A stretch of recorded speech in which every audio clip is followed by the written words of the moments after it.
Good morning, good afternoon, good evening, whatever it is, wherever you are. Thank you for listening to the Backlog Busting Project. My name is Wes. With me, as always, is Randy. I'm confused. As am I, but I think we're confused for slightly different reasons. Fine. Don't care about what I'm confused about, Wes. What kind of partner are you that you don't care about what I'm confused about? We don't have conversations anymore. I've had a rough week, okay? We haven't had conversations because I barely have a fucking computer right now. I understand that the love of your life, your computer, is broken right now. I hate you so much. But I'm confused because we're about to talk about a game, and I still don't know how I feel about said game. But yes, honestly, I kind of get where you're coming from on that. I think I'm a little less confused than you are, but you know. But do we want to talk about the sad things in your life right now? Do we need to have counseling? No, we're good. Hopefully, by the time you guys hear this, everything will be on its way back to being hunky dory. But you know. The way it's been going lately, we'll see. Anyway, moral of the story, stop watching so much porn. Really? I had to. Really? Fucking really? We're starting this episode off right. Oh my god. We got some Player Nate games to talk about? Yes, we do. Before you punch me in the face? Oh, Lord. Player Nate, yeah, let's get right on down to it. February 2nd, 2016, as in today, Crypt of the NecroDancer is going to come out for the PlayStation 4 and Vita, or will already be out. Developed by Brace Yourself Games. It already came out on PC a couple months ago. Actually, I think more than a couple months ago, but it's coming out for the PlayStation 4 and Vita now, so seems like a good thing to talk about. It is a rhythm-based, randomly generated dungeon crawler, which is an interesting combination of genres there. I actually own the PC version of this. I think I bought it in one of the first Steam sales I actually participated in. And I've played probably about 30 minutes of it, and it's quite the difficult little thing to wrap your head around, because you've got to be, you're sitting there like, well, that enemy's over there, but I need to move on the beat or bad things happen. Like, you do actually have to pay attention to the beat of the music and, only hit buttons when you're, on beat. And it's difficult. Yeah, of course it's difficult for us. We're stupid white kids that don't know what a beet is. I believe it's a type of vegetable. Yeah, we don't have rhythm. At all. People that watch the 24-hour live stream in March will understand that when we play Rock Band. Well, that will also be at the end of the 24 hours, though. Maybe we will have found the beat by then. We'll have found something, alright. But anyway, so you've already played it. Lack of sleep delirium. Anyway. You've already played the game, and you already seem like you're enjoying it other than trying to figure stuff out. Mm-hmm. For me... Oh, yeah, I should quantify that. Yeah, I'm play. Well, yeah, you already did. Yeah. But for me, it's a curious decision because I'm not the biggest dungeon crawler fan. Mm-hmm. I mean, I'm not saying they're terrible or anything, just not my style. I mean, playing something over and over and over just to get a little bit farther and farther. Sometimes it works out really well, like The Binding of Isaac was a lot of fun. The game that Rogue Legacy, that we played was really a lot of fun for me. Mm-hmm. But sometimes I just feel like I'm hitting my head against the wall, slowly working my way through. I like the concept of this, and that it's something new and it's something different, and hopefully it works out. So yeah, it's a play for me. I'll definitely give it a shot. All right. Yeah. So next game on the list is going to be XCOM 2, releasing on February 5th. For PC and PC only, which is actually kind of a rarity for us, covering on this podcast. Yeah, PC only. No, just hold on. Try that again. XCOM 2 deserves something better than, and next we have XCOM 2. It's fucking XCOM 2, sir! This was the game that luckily got delayed, because we had originally planned to play the original XCOM when XCOM 2 was going to get released, and then it got delayed, And well, then we point kind of of order, we were going to play XCOM Enemy Unknown, which is any XCOM fan would grill you for is not the original XCOM. It's a reboot of the series, but it's the original one to me. It's the one that got the series going. I mean, there's original XCOM whatevers. You are so lucky we don't have a fan base right now. Do you understand? Okay, well, same thing. Which game would you consider the original Mario Brothers game?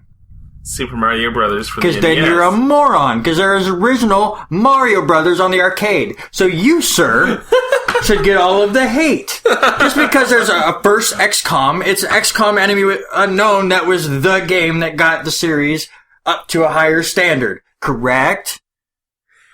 I don't... Was the original XCOM ported to other systems? Probably. I don't remember off the top of my head. No, but... the answer is no. XCOM Enemy Unknown is the first game for me in the series, and is a lot of fun. And we were going to play it because I had never finished it, and then this game got delayed, and then it just never happened for us, which is a good thing, because that game will make my head go through doors as I get really sad when characters die, and I have to start over. This is the kind of game you don't want to play if you're not into permadeath. Yeah, I love permadeath. But holy crap, will it make you upset? It's a play for me. I like this. I love the second game of the series, so I'll play this. It's far more than the second. But anyway, it's XCOM 2! If they cared about the history of their shit, this would be XCOM 19 if there's so many of them, Mr. Smarty Pants. Oh man alive, this is just going to be an episode, isn't it? Anyway, let me actually reset since Randy, went off on me before I could finish my fucking thought. This game is developed by Firaxis Games and published by 2K Games. Now that I've gotten that out of the way, because I try to be fucking professional on this show, and fail miserably a lot of the time, I'll admit, but god damn it. You call yourself professional, you don't even know what the original Mario Brothers game is. Jesus Christ. At some point, I do want to try and do it, Enemy Unknown and Enemy Within on this show. Like Randy kind of alluded to, we had it planned for the original release date for XCOM 2 was October, wasn't it? Something like that. It was either late October, early November. Yeah, kind of in that fall area, and they delayed it, and we just kind of went, well, we'll just strike XCOM off the list until we have a solid release date. And then we finally got a solid release date, and all the other shit we're doing is like, yeah, no. So, Enemy Unknown, Enemy Within is probably going to be happening, and this one's probably going to be happening too at some point, because it's a play for me as well. Yeah, enough said. Now we kind of get into the more speculative portion of Player Nay, I think, for both of us. The next one on the list is going to be Firewatch. Is this the first Firewatch, or were there other Firewatches that no one played? I am going to fucking murder you. 27 episodes, I finally got under his skin. You did that in episode 2, I think it was? Also our most downloaded podcast, so... So I figured I'm going to give what the fans want and me pissing you off for an hour and a half. Alright. Firewatch, developed by, I'm probably going to butcher this, Campo Santo, and published by Panic Incorporated. Okay. Releasing for the PlayStation 4 and PC. This is, a rather interesting little game. So, hold on. Before you do it, I want to preface it by saying I am very interested on how you explain what the fuck this thing is. So, this is, you play as this guy named Henry who's a Firewatch, for the Forest Service in, like, the wilderness of Wyoming. I can't believe I just used that phrase. Wilderness of Wyoming. And basically it's his job to kind of keep the area safe for, hikers, etc. Watch out for fires. Oh, wow, in a game called Firewatch, imagine that. And basically, what starts happening as he explores the area around is he, gets in touch with kind of like his radio contact, and they kind of start having conversations. And then weird stuff starts to go down. Like, their communication line gets cut. There's, like, fires starting places there shouldn't be fires. Some teens have gone missing.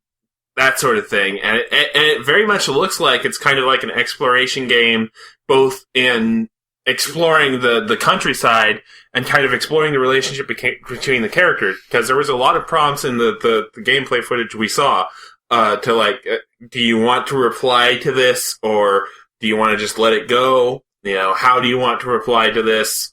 That sort of thing. And I've actually been very interested in this game since it was first announced, because just something about the atmosphere of it looked pretty compelling to me. Like, I actually felt a sense of unease in watching some of the original reveal trailer and gameplay footage since then. And I'm interested to see where that goes. So I'm actually going to say play on this. I still don't know what's going on. Like, you just sat there and explained it to me, and listen, you did a wonderful job explaining exactly how this game is. I still don't even know if there's a game in this game. And this is from somebody that enjoyed playing Heavy Rain and really wants to play Beyond Two Souls and really wants to play Until Dawn. I still don't know what Firewatch is. It feels like the 3 games I just mentioned had more gameplay than what Firewatch has. It could be a wonderful experience. This is one of those games I'm going to say nay for now, but I will be watching the YouTubes closely for walkthroughs and reviews. I want other people to experience this game and tell me whether it's worth it or not. And maybe they can put it in layman terms for me so I know what the hell is going on in that thing. I think I forgot to mention it. Firewatch comes out on February 9th. Just in case. But, speaking of games that come out on February 9th, also coming out that day is Unravel, coming out for PlayStation 4, Xbox One, and PC. This is developed by Coldwood Interactive and published by, surprisingly enough, which we'll get into when we start talking about the game, Electronic Arts. And this game, you may remember it if you followed E3 last year, for being presented by the lead developer at EA's conference.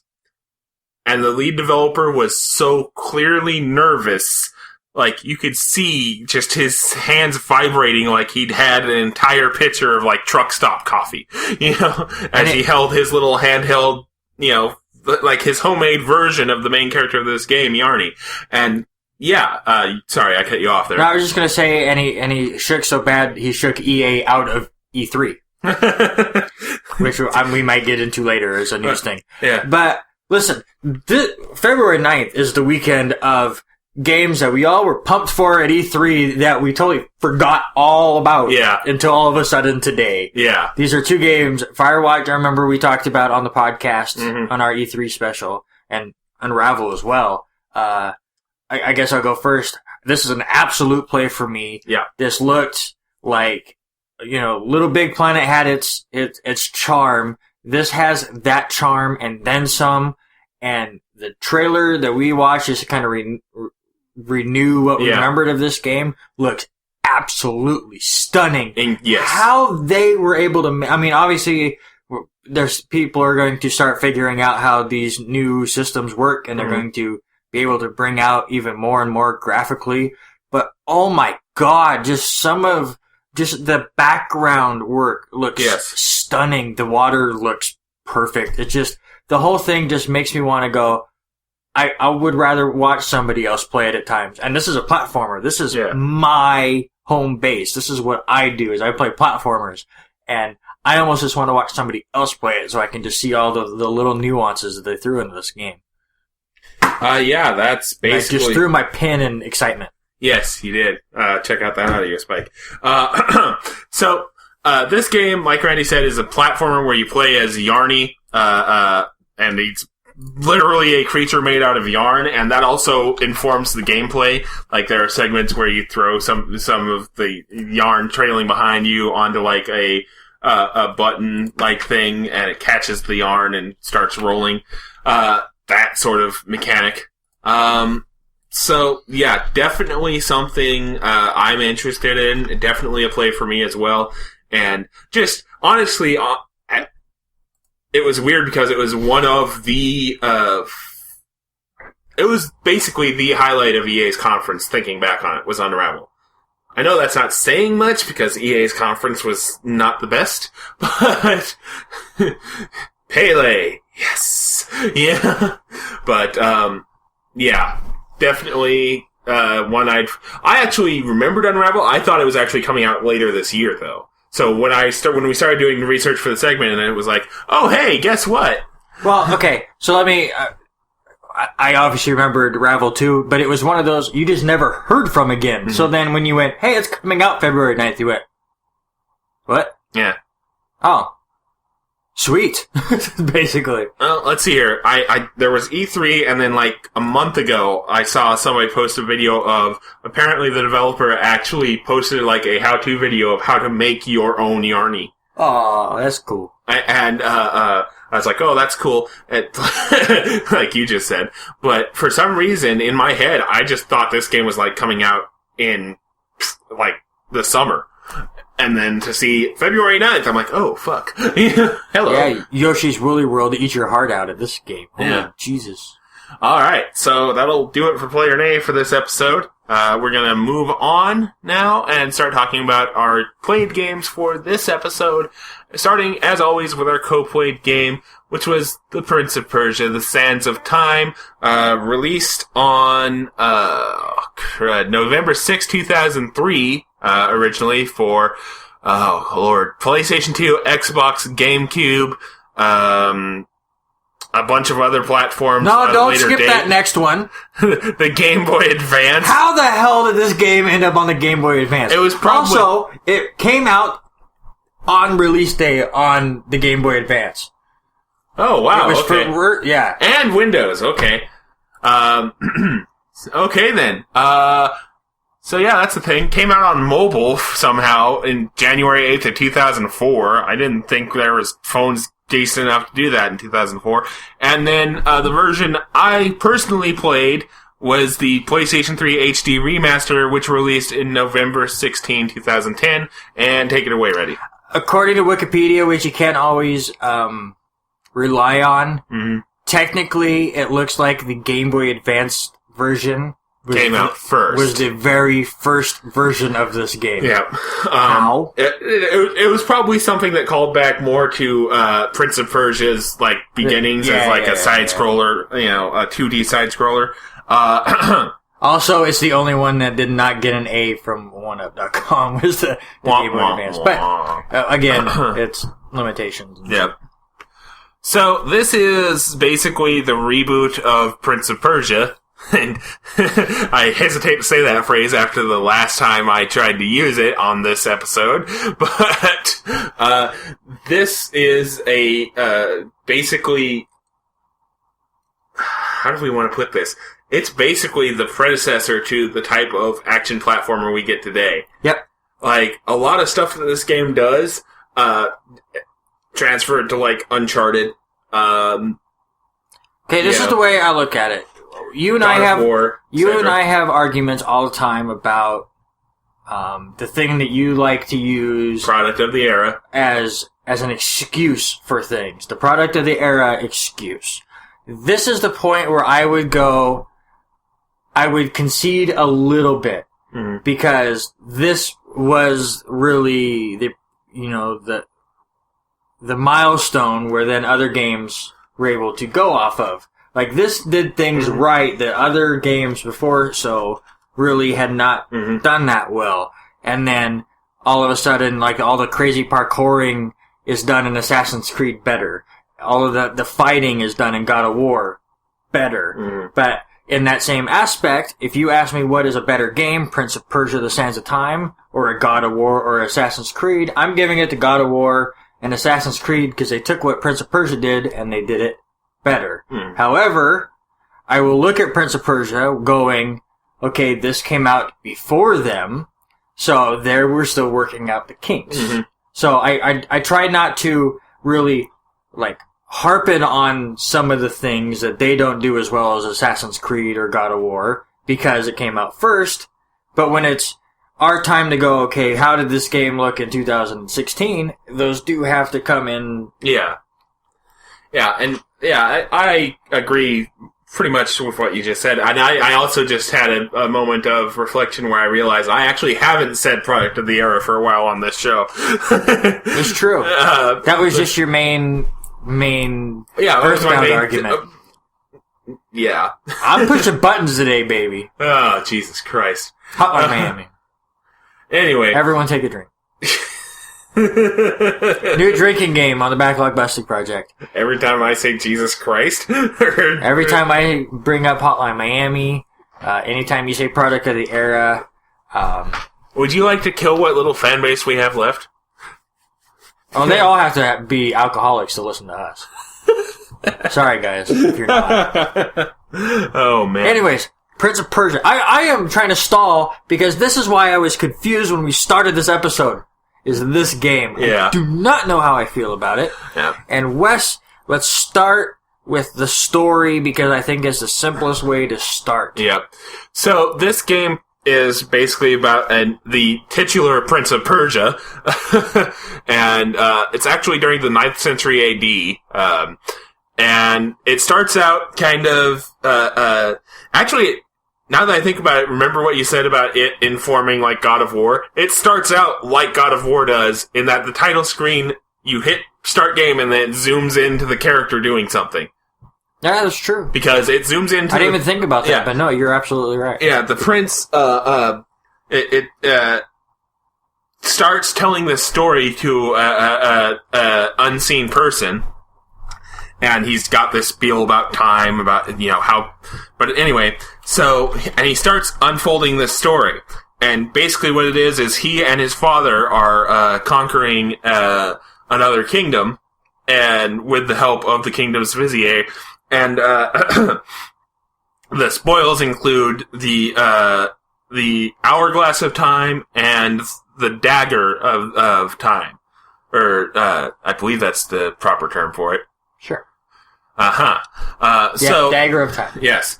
The hourglass contains what are called the sands of time.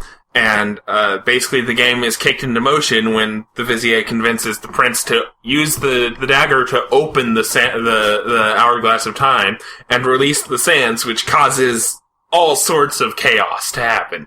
Basically, everybody in the palace that isn't, the vizier, the prince, or, the princess of the kingdom they're invading, who is named Farah, to turn into these huge sand beasts. And the game from then is the prince and Farah trying to get back to the hourglass of time and stop what's going on by any means necessary. And as you progress through the game, solving the puzzles and avoiding the palace death traps, which you activated yourself, because the first set piece puzzle in the game is you activating the defense system. And, as you're sitting here avoiding these traps and going through the palace, the prince and Farah kind of start off antagonistic with each other. And then as the game kind of continues on, you can kind of see them start to bond a bit. Unfortunately, it doesn't last because at the end of the game, after the prince fails to stop the hourglass because the dagger has been giving him visions of his future, during which Farah betrays him. Farah tells him he's literally standing on top of the hourglass about to, end it, and he goes, "Wait a minute, why should I trust you?" instead of stopping things. So the vizier comes, knocks them both out, and I have a weird sex dream. Yes, that's the thing that happens. And also one of the most aggravating puzzles in the game. Did you have problems with that puzzle where you had to follow her voice? It took me it was the one right after that with when you mess around with the mirrors one more time. My brain didn't want to wrap around what it wanted me to do there, but the one you're talking about where you're going around and she's yelling and then you're trying to figure out which door to go in. Which door. I kept going through random ones, and then after about 2-3 minutes, I realized that the water sound was going. Yeah. So I just went with that, and it turned out to be right. That was basically what I did, except what I noticed was on the first floor, the correct door to go in either was moving or was not moving, and all the other ones were doing the opposite. Yeah, I never even noticed that. And then the second floor is when I noticed the water thing. But yeah, for a bit there, I was stumbling around like you said, randomly. Yeah. and getting frustrated as all hell. And good on the developers, they actually have the prince kind of sound frustrated too. Like, every time you go through a wrong door, he's like, really? Or, what's going on here? So you bring up what he was doing, and before we get to the end of the game, I guess we'll talk about the end of the story at the end if you wish, or whatever. I mean, there's nothing major in this whole thing. What did you think of the character of the prince? Because he was one of those where, I mean, you don't expect it at the beginning because he doesn't really say much, but like, you know, as him and whatever that lady's name was, you said Farah were starting to get a bigger bond.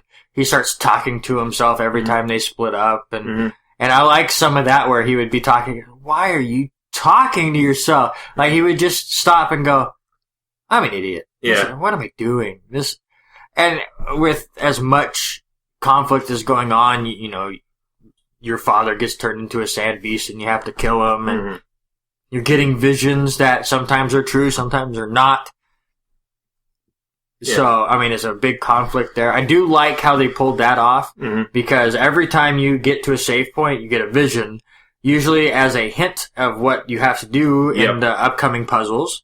But sometimes they would show you a vision right at the end of a major story point, or just try to throw you off. I don't know how many times, like at the end of it, they showed you dying. Yeah. Just by messing up a puzzle or an enemy defeating you, which I think they did, and is beautifully done, to kind of hint at you that, no, Farah's not really going to screw you over, because it's another one of those visions that could happen. I mean, again, you look into the future and anything can change it. But. Well, I think it was more also, I actually thought you were going to go a different direction with that. I thought you were going to say it was a beautiful way to hint that, you know, the visions are kind of driving the prince's actions a little bit, because the visions had shown him, hey, Farah's may be doing something here, and that's why he pauses on top of the hourglass. When Farah's telling him to stop it, he just, like, goes, wait a minute. I've seen, you know, he doesn't say it out loud, but you can see the gears turning in his head. The dagger's shown me you're doing something. Why should I trust you? Because you are literally the daughter of the ruler of this empire that I just came in with my father and our army and crushed underfoot. Yeah. You have no reason whatsoever to be helping me. Why are you helping me? You know, and that kind of drives the action for the rest of the game. So to hear you kind of go with a different direction was kind of weird. But as far as his character goes, I didn't really have any issues with it. I thought he was an amazingly well done character. Yeah. Well, okay. I guess the one issue I kind of have is he's Persian, yet he has a faux British accent, which okay. He can't be perfect. True. I get it. Especially in PS2 days. I just realized that. I was just thinking, he's a Persian prince with a faux British accent. What the fuck? Yeah. But, I mean, that's the thing I actually was surprised by in this game, and why I'm so conflicted, is because, like, the beginning of the game is like, the story's there. Yeah. Whatever. Like, I just figured they kind of slapped the story on this cool mechanic of a game that they put together, and it was whatever. And it was like the last hour or so of the gameplay where they really all of a sudden went, oh, by the way, here's all the plot. Here's the whole plot. Here's all of the story. And you go, that's actually really clever when you stop and actually kind of think about it. Especially the ending when you get to the boss against the Vizier. Douche face. Yeah. That works too. And it's basically, okay, so. To steal another CinemaSins joke, discount Jafar. Perfect. So basically, you put the dagger into the hourglass, you go back in time to right before you're about to invade them, but you still have the dagger, which is kind of cool. Mm-hmm. And he runs and tells Farah that, listen, you got to go arrest that dude, you got to get rid of him because he's going to just screw everything up, and you can't trust him. And then she doesn't believe him, and she's confused, and then you have the fight with him and finish him off, even though that boss was boring as hell, which we'll get to. Yeah, we'll get to that in a second, because I want to back up a little bit, because we did miss a little bit, something that's a little bit significant. Okay. After the weird sex scene and, well, implied sex scene and the weird puzzles, the sound-based puzzle, you wake up, because what happens is the first hourglass scene happens. The prince vocalizes that the distrust thing, right? I forgot about this part. Yeah. They get owned by the Vizier. They fall down into the tombs underneath the palace. And she reveals to the prince a magic word that I can't remember off the top of my head that her mother taught her, right? She says it, and that whole thing happens with the weird magic and implied sex scene and whatnot. And then the prince wakes up back in the tomb, missing both his sword and his dagger, which Farah has taken. So the last segment of the game is the prince trying to catch up to Farah, which he finally does. He shouts at her not to use up all the sand in the dagger. And then she gets knocked off the side of an edge. The prince runs to try to grab her hand, grabs her by the dagger, by the sharp end, which cannot feel good. And Farah realizes this, lets go of the dagger, and falls to her death. And then a fight scene happens. Yeah. And the prince finishes the fight and then just kind of runs to Farah's body and starts mourning. The Vizier then goes, I can give you eternal life, all this. The prince goes, I don't want that anymore. I just want to be with the people I love. Goes absolutely batshit, faster than Sonic back up to the top of the hourglass and rewinds time 2 weeks, which is when I interrupted you at happens. So the story ends at the Vizier's dead, and I just want to go over it real quick because the last little bit of the ending is hilarious to me because Farah has just seen you murder her Vizier in what she thinks is pretty cold blood after telling this ridiculous story to her perspective, right? And she goes, why did you tell that ridiculous story? And the prince goes, well, it was all true, and then goes in for a kiss, which obviously Farah doesn't like. So the prince grabs sighs, grabs the dagger, rewinds time, and then goes, yeah, you're right, it was a fantastic tale. And then goes to leave, and then Farah goes, I didn't even catch your name. And the prince goes, just call me that magic word that you told me during the first time, then told me you hadn't said to anybody else. And then credits roll, which I found absolutely hilarious. Yeah, it was a good way to end the story and do all that. And I was blanking on that, her whole death thing. And I like how they cover that up with her using all the sands up, so it's not like, well, why don't you just rewind back to right there? Yeah. But the story, like I said, really surprised me on how well it worked at the end. I kind of wish it would have the whole game. Yeah. But that's neither here nor there. Let's get into gameplay now. And basically you have two aspects of this game. You have the climbing, jumping, parkouring sections. And puzzles. Yeah. And then you have the fighting. I'm going to start with the fighting. And I'll preface it with the thing that I hated most about this game. It was, The Sands of Time is a perfect title for this because how many times did time just stop to, every time you go into a room, it stops and shows you the room. It's like God of War stole this from Prince of Persia 2, because this is what drove me nuts with God of War. It was like, look at this beautiful room we have. Look at what you have to overcome, these two people. Especially at the beginning, it's something I noticed, every time. And then once you finish the battle, they had to stop and show you put the sword away, and ta-da, you've completed. And it was like, it just stopped so much. It was such a stop-and-go gameplay to this thing. It was so tough to really get into any kind of a rhythm where I really was enjoying the gameplay. Yeah, I can see where you're coming from with that. I didn't find the entering the room pans annoying, because that was kind of cool that they were showing you, okay, here's you could start planning a little bit what you were doing. Well, in puzzle rooms, I get it. But go back and play the beginning of this game, you fight when you're first fighting enemies. Literally, this thing once stopped and showed me a hallway with two enemies. Okay, and just kind of slow panned it, and then it came back, and I went, let me go. Yeah. I will say that the putting the sword away after every combat was fucking ugh. But that did annoy me after a while. But the room pans for the most part, because now that I'm starting to remember some of the ones where they pan to show you enemies. Now, yeah, those sucked. So let's do the fighting thing. I want to hear how you feel about it before I go on my tangent. Honestly, I wasn't all that upset at it, like you seem to be. Well, I'll get the upsetness might not be what you think, but go for it. Because there were a few times where my main problem was actually with the rewind mechanic, because and don't get me wrong, 9 times out of 10 it works perfectly, but there were a couple times where it seemed like the rewind period would just reset for no apparent reason right as I got hit. Yes. I did notice that too. By when I say got hit, I mean lethally. Like last bit of my health. So instead of being able to go, okay, rewind, 30 seconds back or however long it is, I never actually timed it out to try and avoid getting hit for the rest of my health bar. It was try to rewind.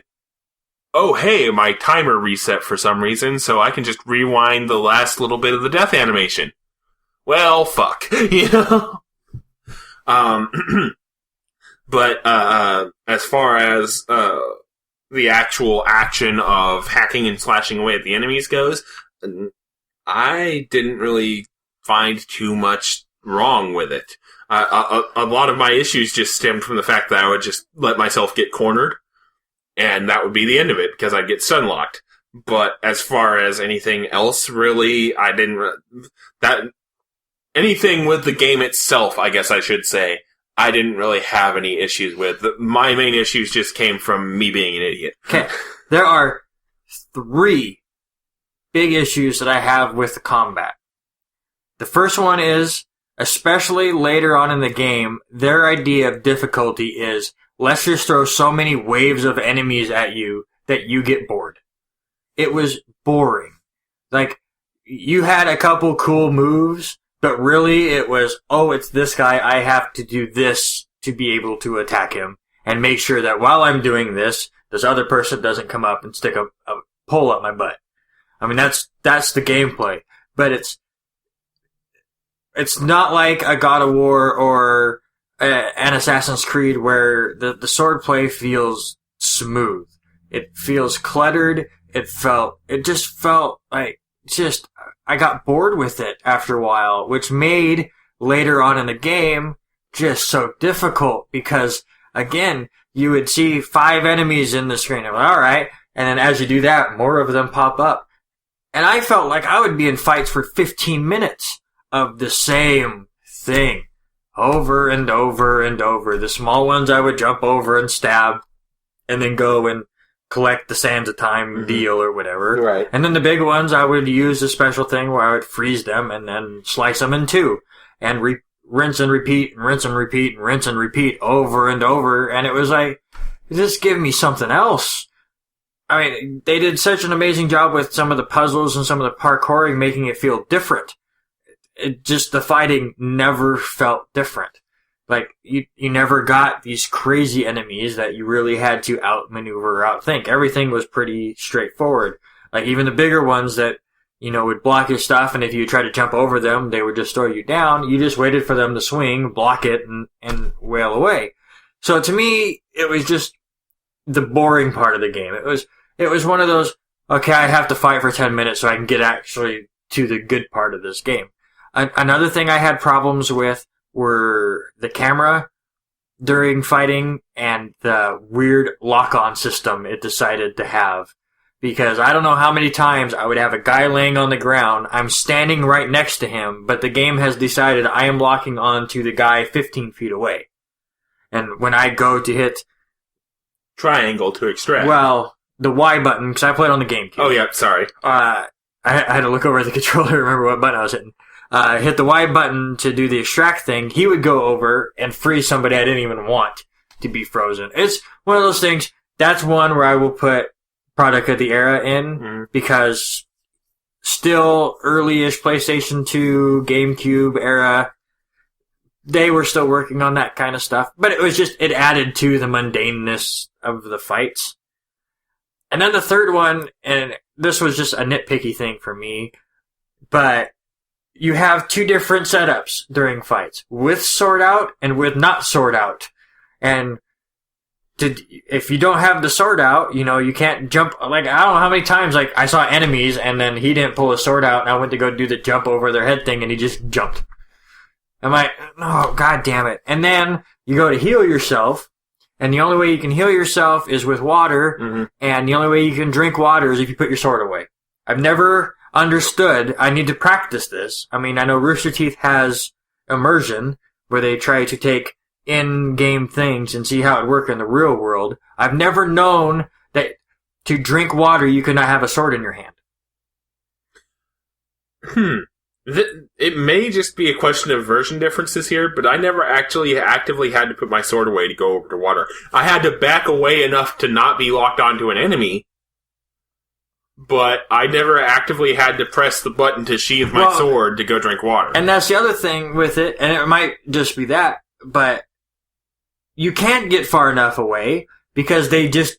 Oh yeah, they teleport. They teleport right to you the whole time. So, I mean, yes... that adds a part of difficulty to it, and I'm okay with that, with them being able to teleport so you can't just get far away and whatever. But it was like I said, it's a nitpicky thing where it's like, I just want to drink some goddamn water, people. But again, I mean, it's just, that was the boring part of the game to me. I wanted it to parkour. The puzzles were excellent.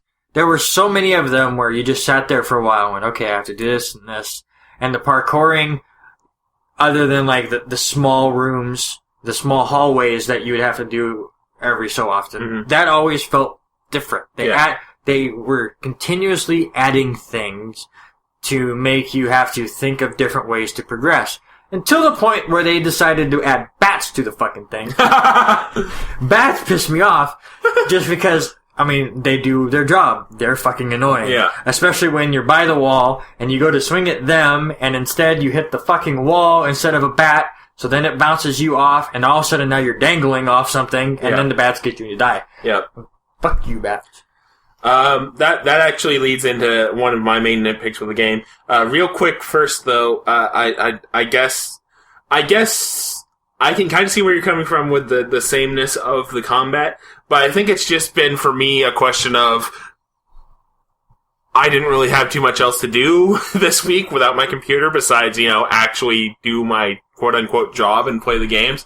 So, I might have been feeling a little bit of boredom or aggravation, but it was just something I had to do, so, whereas, you could have gone, okay, I need to go do this now. Fuck this. Yeah. I said fuck this a lot. But, and it was always after a fight like that where it's like, okay, I can't do this anymore. Anyway, so yeah, now that I've responded, quote unquote, to the combat stuff, we'll go back and, the bats, the first time, not the first time they're introduced, they come in a little bit earlier than this.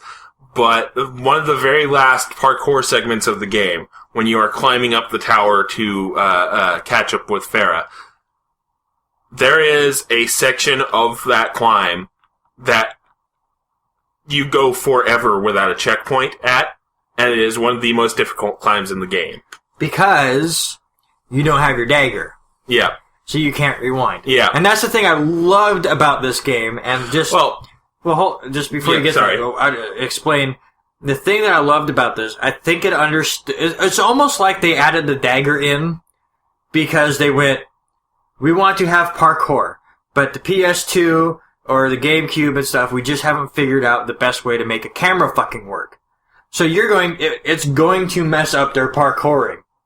So let's create this thing that you can hit a button and it will rewind, and you have so many of them that instead of them breaking their controllers, they'll just go, well, that fucking sucked, and they'll hold the button and they'll rewind and they'll try again. Yep. It's like they almost created an entire storyline and an item based around how bad the camera work is. The funny part about it is, I'm 99% certain I read somewhere that you are exactly right. That they created the Sands of Time and the Dagger of Time conceit because they knew, not because necessarily of the technical difficulty, but because Prince of Persia has always been a brutally hard platformer. And they wanted to be able to narratively justify you fucking up so much. You know? And it just so happens that in this game, yes, it's technically based, because what I was trying to cut you off for, and I apologize, was my problem wasn't with with the difficulty of what they were asking you to do. It was with the difficulty of trying to do it against the controls. Because I cannot tell you how many times I died on that segment trying to hit the, jump between two walls pogo thing. And I would hit it and it would go, oh wait, you didn't hit that on the exact right frame. Yeah, it's not as much the exact right frame. I learned later on in that game, I had the same problem as you, as the bouncing back and forth between walls. It wanted you to do it earlier than where my brain thought this is where you need to jump. It was almost as your foot was touching the wall, that's when you hit it. I always thought it was like as your feet hit and, he bent his knees in like he was going to jump again. That's where I wanted to do it, and that was like right at the very edge of when you should. But if you do it right as his foot touches, it worked every time. Okay. So, like I said though, I hated it, but I loved it at the same time, because I loved the fact that it was, asking you to be on focus for a good 4.5 minutes, because I got so frustrated, I literally started timing it each time. When I died, I'd be like, okay, reset. And it just started getting, as a technical thing would happen, I'd just be like, oh, fucking hell, you're kidding me. Yeah, I found myself more, like, you've seen me game. I'm very vocal when I yes. play, whether it's cussing or laughing at myself or whatever. I found myself getting really frustrated, but rarely dying and fighting, but gut rolling at myself when I would screw up a jump so many times I would run out of sand, and just going, I'm dumb. I mean, yes, there are times where the camera screws things up. There are times where the controls seem a little off.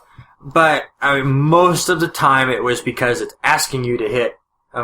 Some of those wall running and then jumping off of the wall run, holy God, did I suck at the timing of that sometimes. Yeah.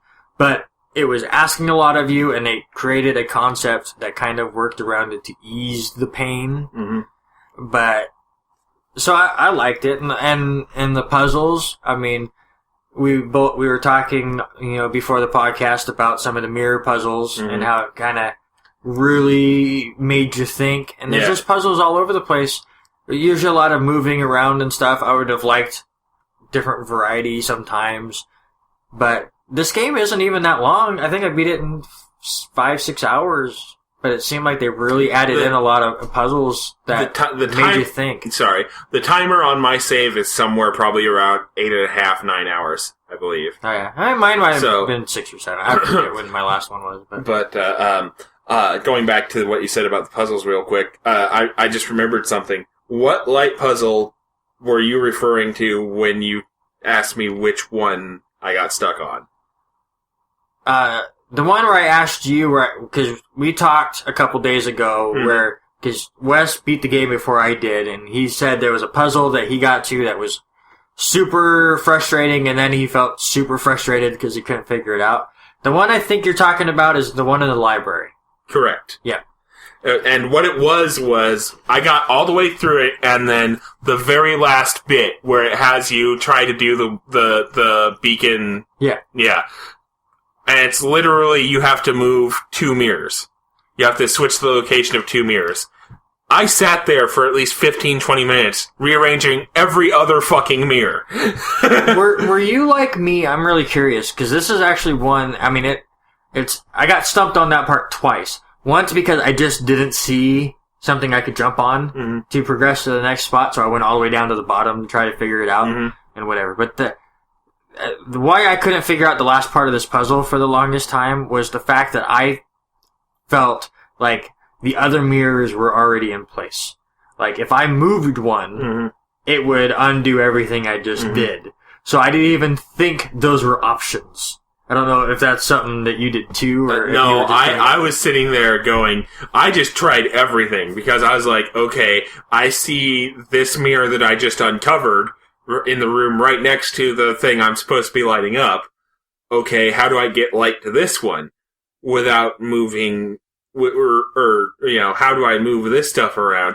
What I think my mistake was I thought I still had to have the two that were on the same level as that mirror in the same locations. Yeah.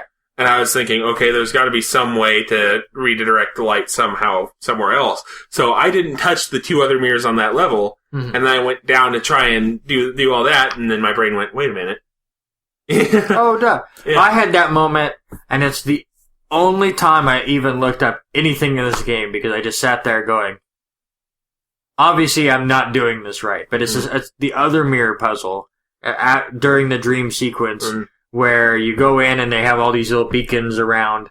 Actually, that's out of the dream sequence. Was it out? Yeah, because it unlocks the final sword. Oh, no, that's right, because you don't have your sword. So it's right after that dream sequence. But anyways, you have the 4 mirrors and you're trying to get the light onto the platform to undo the thing. My stupid brain thought that I had to light up all of the beacons around it. So I spent a good 20 minutes trying to figure out how this was going to work and not being able to do it. So I went, screw it, and looked it up, and he moved it around a little bit to where that thing went, oh, yeah, I'm dumb. Yeah. I'm so dumb. Well, yeah. Actually, I feel proud of myself now because I did not look at a single thing for this game. Yeah, that was the only thing I had to look up.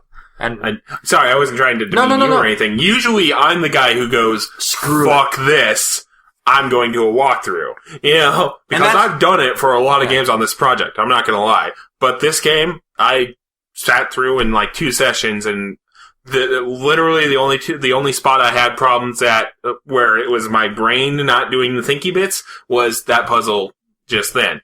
So, we're running a bit long on this, so we'll just it's a good conversation. Yeah, no. So before we move on, would you play the next one?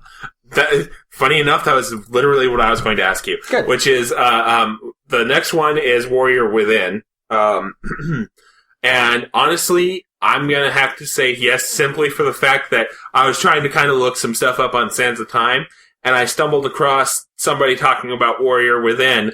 And they were just like, it has Godsmack as its main theme. And my brain just went, how do you go from this to a game that is, can justify having Godsmack as its main theme? I'm like, I kind of want to see where this is going. I mean, there's that, and then yes, I did actually enjoy the gameplay and whatnot. Yeah. I kind of do want to see where the storyline is going too, and it's just like, what?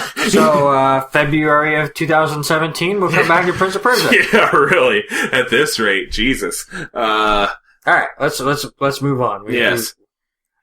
We've used all of the sands of time discussing this game. Yes, we have. So we'll go ahead and go to excuse me, good lord, to my game for this episode, which was Catherine, released in North America July 26th of 2011 for the PlayStation 3, developed and published by Atlas. And before, Wes, you get into this game, I do have to say I've only played like an hour of this ever, like the beginning, like a demo. All I know of this game are the messages Wes would send me while playing this game. So before Wes gets into this, if you are under the age of 18, you may not want to listen to this anymore. Yeah. I don't know if I want to. I don't know if I'm adult enough. Yeah. Because it messed Wes up enough. Yeah. So I'm really curious about this game. So Wesley, make us all feel uncomfortable. Okay, so this is a puzzle platformer game. And it is a game with a very deep focus on adult relationships. Which is an interesting sentence when you really sit there and break it down. Because Wes is the master of adult relationships.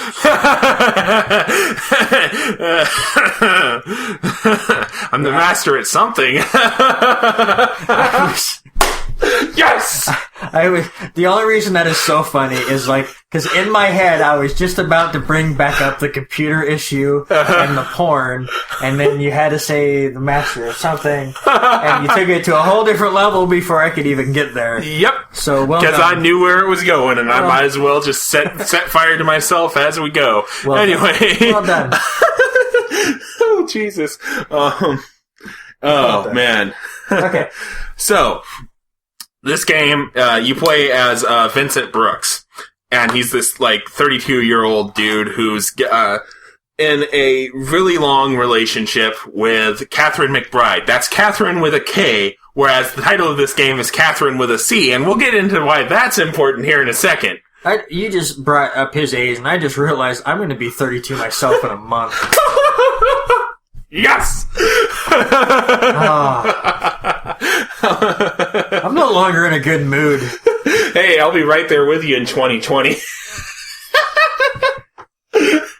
Anyway, Catherine with a K. Anyway, so yeah, he's in a relationship with Catherine McBride, Catherine with a K, and one night he just starts he has this nightmare where he's suddenly on this tower of blocks.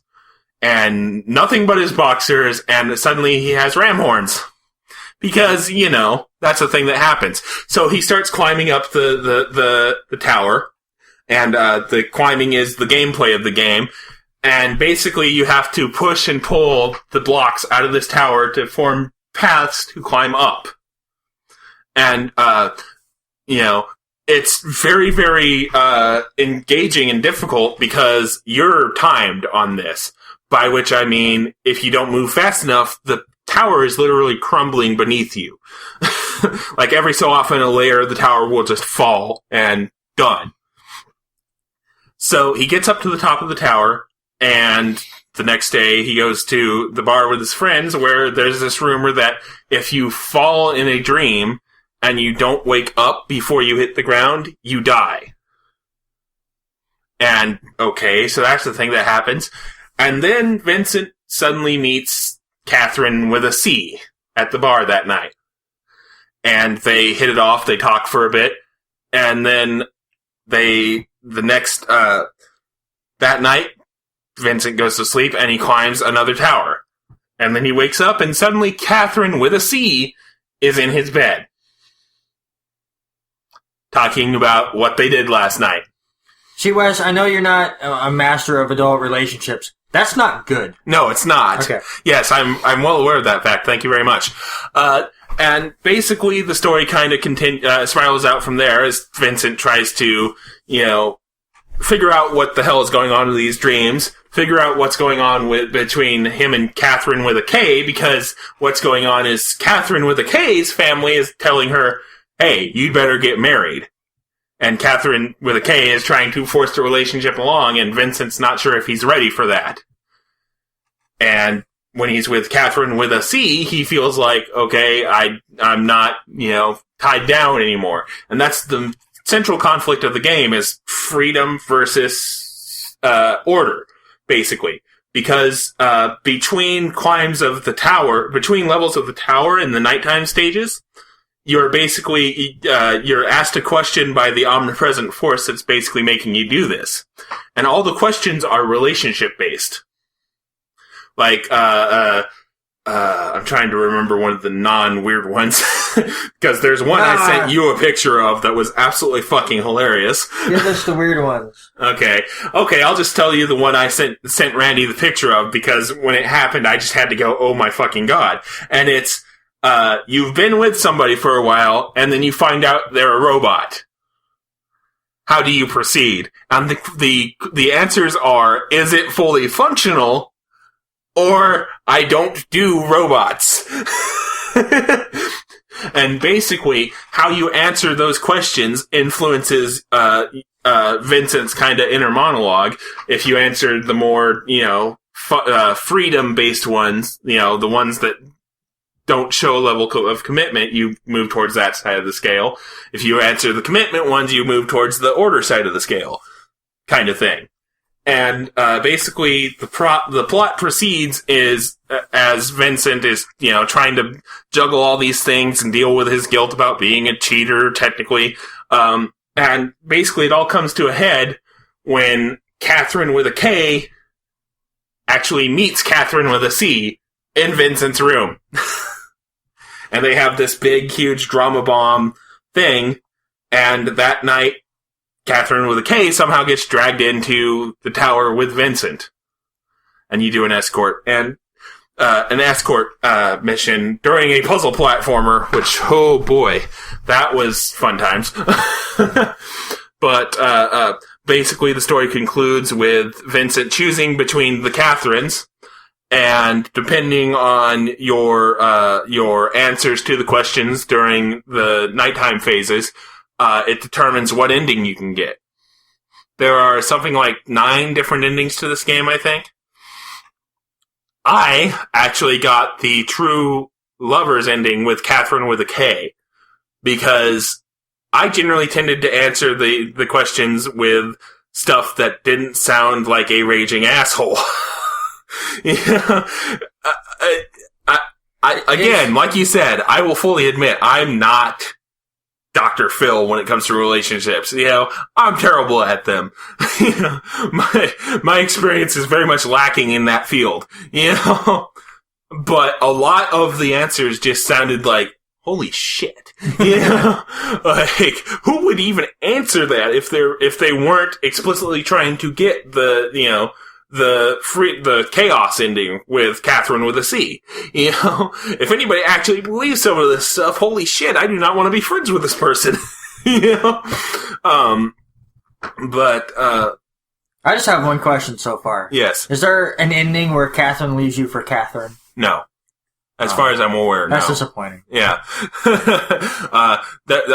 Basically, there's a bad end, a neutral end, and a true ending for each girl. And I think what influences if you get them or not is your position on the scale. Like, to get Catherine with a K's true ending, you have to be on the order side of the scale, because she's the one that wants to, settle down, start a family, etc. To get Catherine's with a C ending, you have to be towards the chaos set of it, because that's the, freedom, do what you want, and fuck the consequences side of the scale. And if you're not all the way over on either end, you don't get the true ending. If you're kind of, in the midpoint, you get the neutral ending. And then if you're sitting there lying to yourself, lying, and you're like over on the chaos side and trying to get with Catherine with a K, you get the bad ending.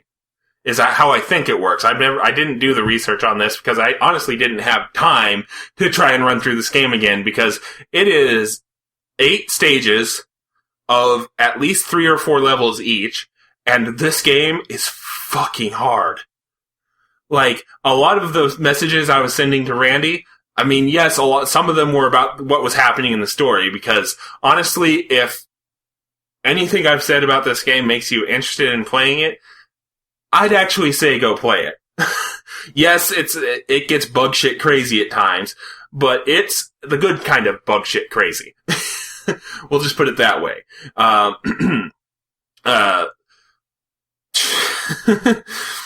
But I've lost my steam entirely here, because I'm just... It defies explanation, almost. It's broken West. You guys can't see it. West is over here just froze. Yeah. Well, I'm just sitting there, and how much of the messages I've sent you about Catherine over the last 2 weeks have been some variant on what the fuck? Because I'm pretty sure it's like 99% of them. Hold on. Like, I actually, here's what sums up my experience with Catherine the most, I think. The first message I sent to Randy, I'm pretty sure I can say it verbatim about this game, was, "What even the fuck, Catherine? Holy shit." To which Randy responded with a hearty LMFAO. Or, actually, no, it was ha ha ha ha ha in all caps. Which, same kind of, general sentiment. But... What even the fuck, Catherine? Holy shit. I need an adult. Oh, hey, I might be pregnant. The phone rings. Oh, hey, it's the girl you've been tangled up with the last 2 nights. Should have guessed the night's boss would be a giant mutant baby. Jesus Christ, Atlas. Okay, yeah, that's yeah. The bosses in this game are pretty memorable too, because the first one is like the Hand of Grudge, which is Catherine with a K's hand holding a fork. You know, the next stage is the Lustful Beast, which is like every erotic part of the female all jumbled together in this giant crumpled mess of what the fuck. Then the next one is Demon Baby. There's I can't remember what the 5th one is. Then there's Demon Baby with a chainsaw, because fuck you. Hold on. Oh, good. Just what this game needed. Ice physics. Oh, yeah, the ice blocks. Oh, God. Oh, God. And now boss battle on ice blocks. Well, time to embrace death. Yeah. If I never see another ice block again, it'll be too soon. What even is going on in this fucking game? Giant demon baby with a chainsaw. You know what, Catherine? Fuck you too. Yep, that's what I was getting randomly while at work from Wes while playing Catherine. So yeah, beneath all the weirdness that is an Atlas game, this game actually does have a pretty decent storyline about adult relationships. It's a really fun puzzle platformer, even if it is brutally hard. Yeah, it's well worth your time if you can find it for cheap, or if you're like me and Randy and downloaded everything that came out for PlayStation Plus. You may have it for free at this point, and just never installed it on your system. I actually bought it when it came out because I've always kind of been like an Atlas fan. So yeah, I probably haven't done it justice, but it's actually a really fun game. So if anything I've said at all interests you, go find it, give it a shot. Are they going to make a sequel? I haven't heard of anything about that. It would be interesting, but actually Catherine was development tidbit a little bit. Catherine was basically the Persona team trying to get used to the PlayStation 3.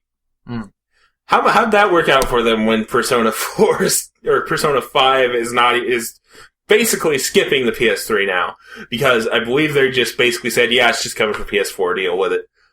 At any rate, that has been Catherine, and now we're going to move on to a game that Randy wanted to play all the way back in episode 18, I think it was, and didn't get to because he got the version of the game that was buggy. They fixed those bugs now, and let's take it to Randy. Yeah, let's talk about something completely different, shall we? Yes. You go from adult relationships and chainsaw babies to a game that is a love story to the Sega Genesis, basically. The game we're talking about is Freedom Planet. It originally came out July 21st, 2014 to PC, and then to the Wii U originally on October 1st of 2015, but as Wes said, there were bugs where you'd hit a cutscene and it would crash the whole thing. They later did get that fixed. It was developed and published by Galaxy Trail, and really there's not a ton I can say about this game other than, listen, if you're an old man like me and you grew up on the platformers like Mario and Sonic and Mega Man, this game took all of that and went, here you go. This is everything you loved about the 16-bit era. It's the best way to put it, it just feels like you're playing bits and pieces of Sonic, bits and pieces of Mega Man X, bits and pieces of Gunstar Heroes, right? Is that the something? Yeah, that sounds about sounds right. And to me, something I had not even seen anyone talk about, but because I had recently played it, it has bits and pieces of Rocket Knight Adventures as well. You basically go through different worlds that all look a little different. The thing I love about them is there seems to be multiple paths in a lot of them on how you can complete it, which is a Sonic thing, where there's different levels in this level where you can do it all way up top, you can stay on the ground the whole time. They do a great job of getting different atmospheres right. The gameplay feels crisp. Everything works the way it's supposed to. The bosses are all different and make you try different things. Sometimes they're not the most unique bosses, but again, as basically a love child to the 16-bit era, you have to feel that most of those bosses are going to be rehashes of things that you've played before. Basically, the only down things I have to say about it is, the story's kind of there. Basically, there's a crystal that everyone has been using for power, and you have different factions trying to do it. Sometimes one of them will try to steal it, to take full control. That's what you feel has happened is this one clan has taken it for themselves. Come to find out there's this whole alien deal going on, and he is taking it back, and it's pretty convoluted and nothing you're that excited about, and if you don't care about the story, they do a wonderful job by allowing you to play the game with no cutscenes. So you can just play it like a Sonic game where it's just stage after stage. But I do give them credit for trying to throw that in there. There is voice acting in the game, but you can definitely at this point tell that it's an indie developer. Yeah. That was going to be something I brought up if you didn't, was I watched you play a little bit of it, and I had to stuff my fist in my mouth to avoid laughing at the voice acting. Well, to give them credit, the voice acting is okay. It's not top-notch, but it's not like Sega CD bad. Or PlayStation 1 bad, because I've gotten a little bit ahead of the curve. We'll get to this in a minute. The game I'm playing, oh my god. It could be way worse. The thing that I noticed was you could definitely tell that some of the voice actors recorded it in different studios or something. Because, the guy that does the voice acting for Torque, which is like a duck alien thing, sounds so much louder than anyone else. Even when he's just talking normally. Not that, he's speaking way up. It's just, the sound quality is different. And it's kind of a down point, really. But listen, you play this game for the gameplay, to play through the levels, and again, if you love the old school, Sega Genesis, Super Nintendo games, you will absolutely love this. This is a lot like what Shovel Knight did for NES games, that love letter to those kind of games, like DuckTales and Mega Man. This is the love letter to the next generation. I won't say this is as good as what Shovel Knight did, but it's still pretty damn good. And I played through this so fast and loved every minute of it, and we'll be playing it here and there, just kind of trying different things. And I love that you can play as different characters. Not just that the aesthetic's different, but they all have their own abilities, so it changes up the gameplay. Some of them are easier, some of them are harder. So. Yeah, I really don't have any questions. Although I will say, storyline-wise, I basically heard that it's basically original the character do not steal for Sonic stuff, basically. I've heard it almost reads as Sonic fanfiction sometimes. And that's, okay, it's a good thing you brought that up, because that's what this game originally was. It was a Sonic love letter, a Sonic fanfiction. Mm-hmm. They got the okay from Sega to basically make a Sonic clone. Mm-hmm. But then the project became so big that they went, you know what, we like what we have here, and they made it all original. So this was actually going to be an indie version of a Sonic game, originally. And again, I met some of these guys at RTX when I was down there. They're really cool, and I'm really glad that I was finally able to play this game that they showed down there, and that it actually plays extremely well. And they've already talked about they're going to be working on a sequel. Hopefully they now with the money from this game, they can get a better sound studio for the voice acting. But yeah, I can't wait to play like a Freedom Planet 2. Okay. Alright, you can't really say much more than that, honestly. There's not really too much you can question about Sonic-type gameplay in this day and age, so... They do Sonic gameplay better than Sonic does Sonic gameplay. That's not saying much. No, that's not. This is going back in the vault a bit, but remember when I was, doing the top 5 hobby shapers? and I put Sonic 2 on there, and they basically went, such a shame that nothing came out between Sonic 3 and Knuckles, and I think I said Sonic Colors. Nothing at all. That would include Sonic the Hedgehog 4 episodes 1 and 2, because that was something a 2D platformer need, was to be an episodic release. Fucking hell. But, yeah. So that'll about do it for this week's episode of Game-Wise, I should say. Now let's announce next episode's games. I love how we keep saying week when we're bi-weekly podcast. I don't say it, you say it. You've said it a few times. Shut up. So, for our next episode, our co-play is going to be Lovers in a Dangerous Spacetime, which we will be trying to record as we recorded Bubble Bobble. And all this stuff is in the pipeline, folks. We just gotta get the technical difficulties on my end sorted out. Yes. It's all Wes's fault. Yes, it usually is. Randy will be playing The Order 1886. And help me. Yeah.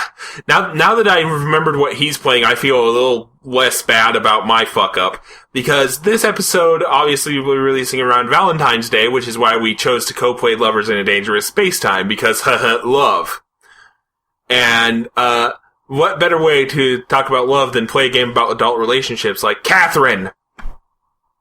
But no, for some reason my dumbass scheduled Catherine for this episode and slotted my game for next episode, Syphon Filter, into the Valentine's Day slot. And I forget, I had something else other than The Order 1886, and then ended up buying The Order for really cheap. Well, I'm pretty sure we had we had a love theme going for that episode. I know, because we had Lovers, remember. your game, and then I was going to play Life is Strange, and then my graphics card crapped out. I just forget what game I was going to play and changed. But oh well. Oh well, yeah. Screw it. Themed episodes not exactly working for Valentine's Day. Oh well, whatever. At any rate, I picked the Order 1886 because everyone loved that game. well right? Done. Okay. Good job. Anyways, I want to get to a couple news segments, just news roundup, because we haven't done it very much.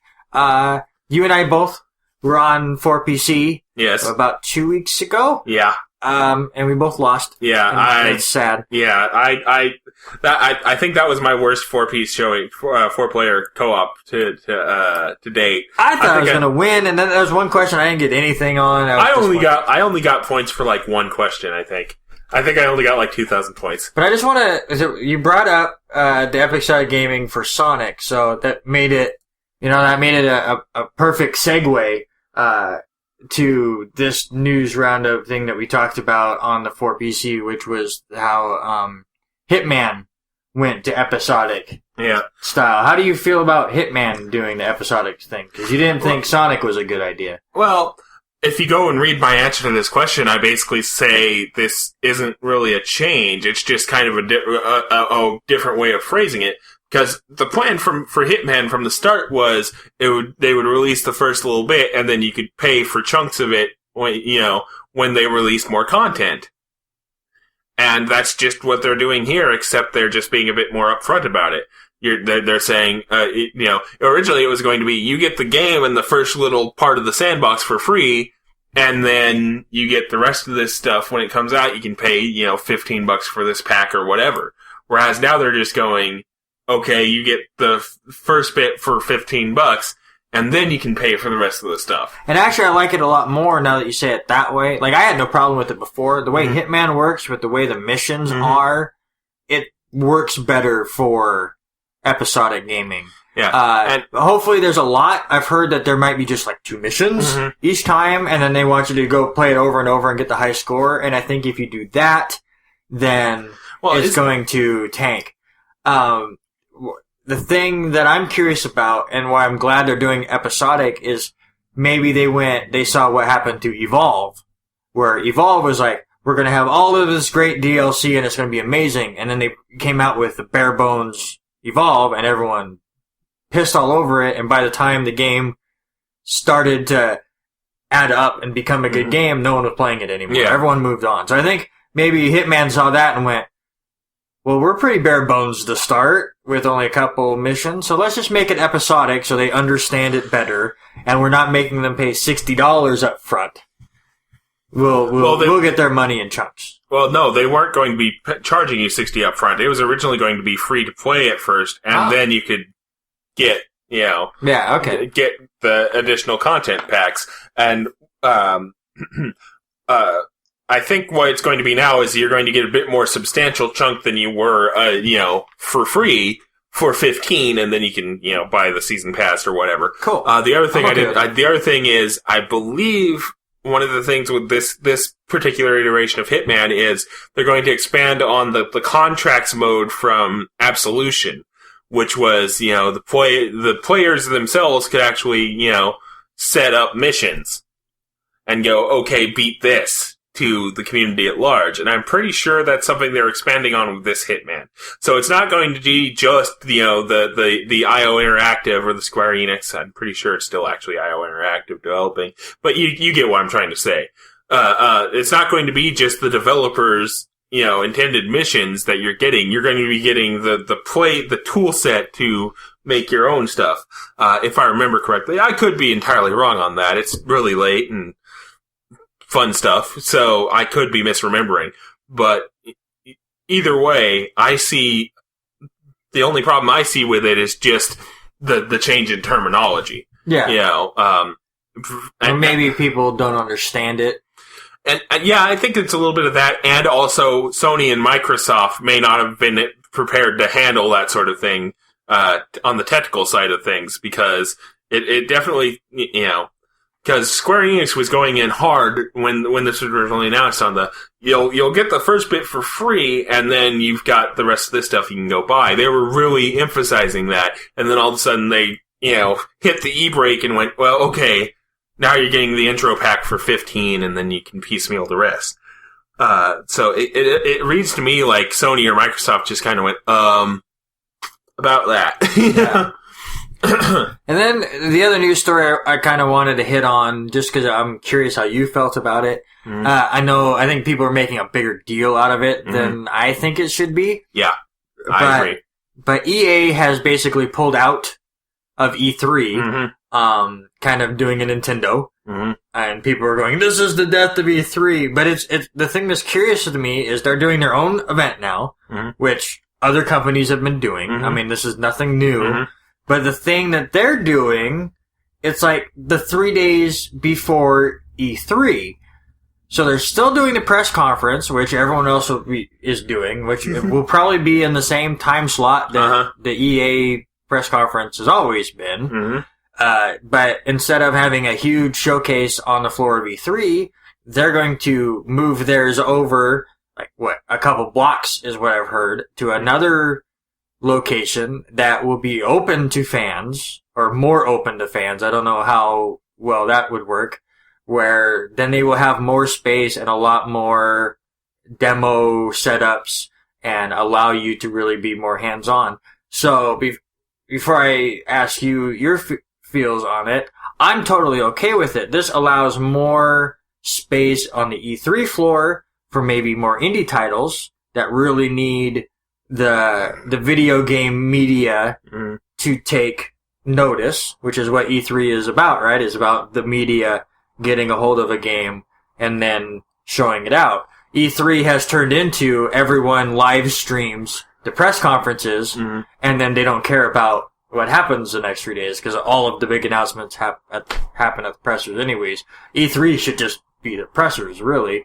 But then now EA is allowing more people and more fans to really just have a fun weekend, it seems like, with all of their games, whether it's their sports games or anything else, where I've heard they're having all sorts of tournaments and more interaction. So, the one thing I heard, and I give full credit to Rooster Teeth here, if you go and listen to their gaming podcast, The Patch, they said it perfectly, how they have RTX, and they had autograph signings that they've had to change, where you have to sign up months in advance to one autograph signing, because, it's not one of them is like, well, we're just too cool. We only want to sign autographs for an hour. It's like, literally, if they would sit down and write an autograph to every single person in RTX would have to be like 3 months long. It's just, per capita, you can only do so much. And I think that's what EA is saying is, per capita, even with the press, we can only do so much of getting our information out there. Now, if we have our own event, we can reach more people, we can talk to more people can be hands-on. It's what I'm getting out of it. But everyone else is like, oh my god, it's the death of E3, what is EA doing, and whatever. Yeah, I completely agree with you.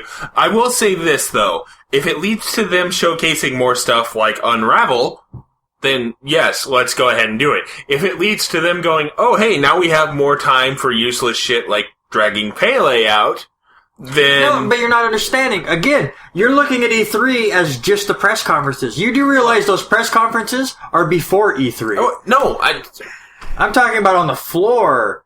Like, Pele wasn't on the E3 floor. I guess what I'm trying to say is they're basically moving their booth out of E3 and into a different time and space. Yes. What I'm trying to say is their booth probably still was a whole bunch of EA Sports and then a little tiny space for Unravel. If you get my meaning. If they're really wanting to expand their horizons and whatnot, they should be giving more room to stuff like Unravel and, other titles instead of just going sports. Oh, hey, here, by the way, is, Unravel and, stuff gamers might actually be interested in besides sports. Well, okay. I see, when I meant that they could hit more indie games, I was talking about E3, where now you have this huge chunk of E3 space that needs to be filled. Oh yeah, I get that completely, but Unravel more butt-sniffing pugs at E3. Yeah. I get what you're saying, but I'm also saying if E3 or EA is moving out to give themselves more bandwidth, then they should give some of that bandwidth to some of their stuff that's a bit more off the beaten path, like Unravel, instead of just going, hey, we have more bandwidth so we can shout more loudly at you about soccer and football and, But, listen, just because you're not huge into the sports genre of video games, that is their bread and butter. That's where EA makes the majority of their money, is sucking dry us sports fans that are stupid enough to buy the same game every single year. I have kind of gotten off of that beaten path. I try to go like every 2-3 years. But unfortunately, MLB The Show has me by the balls. I buy that sucker every single year. But, I'm part of the problem, and I understand it. Which I just realized I'm going to have to jump into that now if my plans pan out.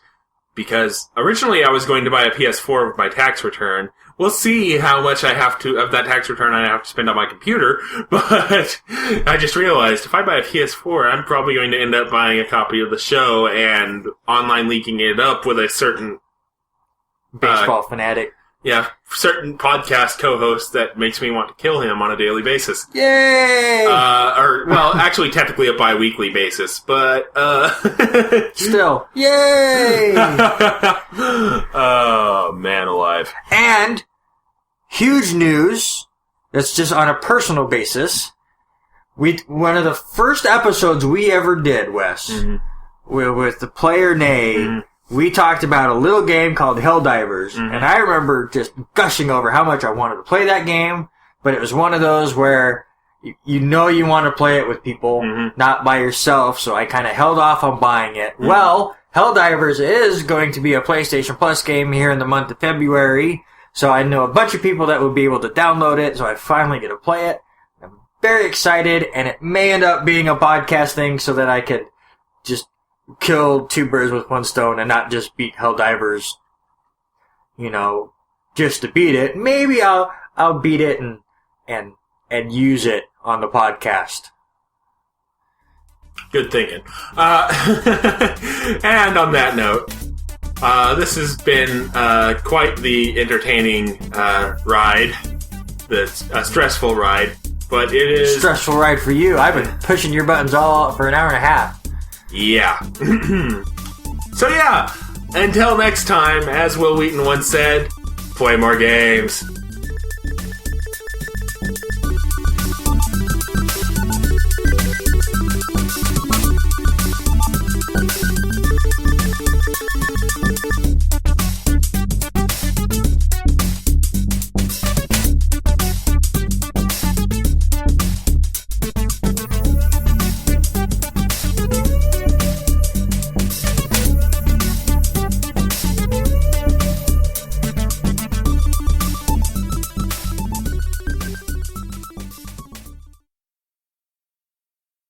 Jesus Christ, this episode.